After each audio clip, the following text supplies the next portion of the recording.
Your actions have changed the world.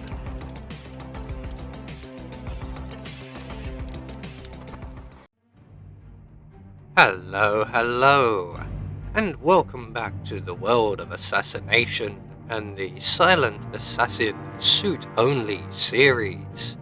And this week we are off to Whittleton Creek, where we will be taking on Janus and Nolan Cassidy.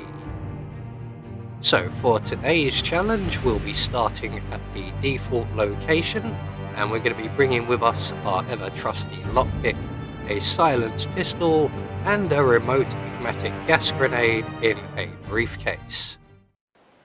So right from the start and off the bat, we also need to collect up the 3 clues that we require.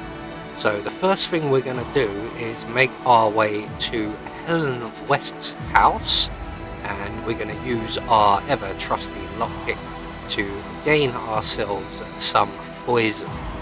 So we're just going to run past the muffin van and over the fence, as the young lady by the van cannot see us at this point.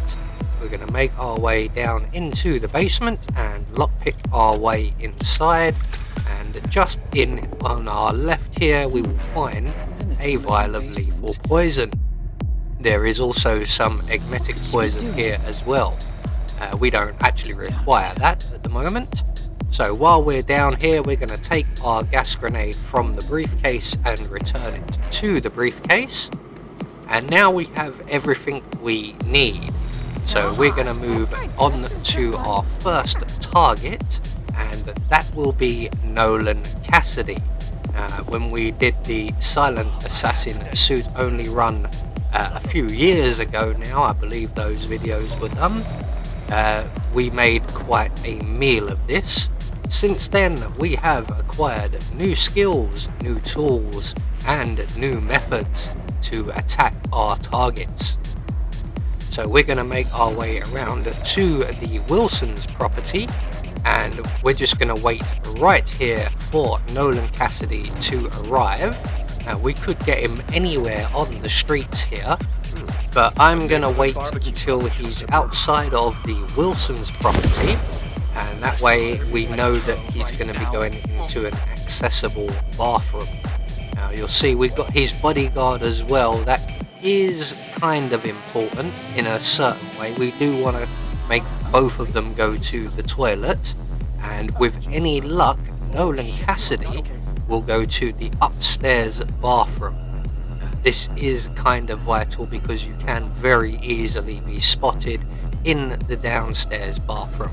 But up here we are perfectly alone with our target, and we can then reintroduce him to his breakfast, and I hope you enjoyed it because you're going to eat it twice.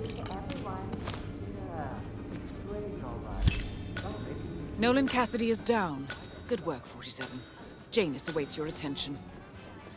So one target now out of our way. So at this point, before we move on to Janus, we are going to collect up 2 of the 3 required clues, and the easiest 3 to get, as they are some way connected. If you get one, then you are limited to which other ones you get.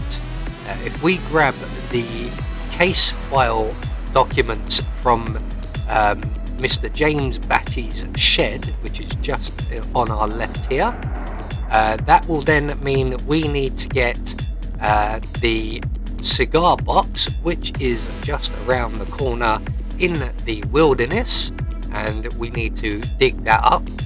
So if we just move it straight through, we'll get a vibration on the controller and a prompt will appear, and we can then dig up the cigar box, and we can then move on to our next target. So we're just going to grab the cigar box, drop the shovel, we don't need that anymore. We're going to make our way out onto the main road via James Batty's garden, and we can now head off to the secret tunnel from the, I believe it's the Hanson's property. That's the house with the boat outside. So we're going to make our way through all of the gardens. It's slightly shorter than running round.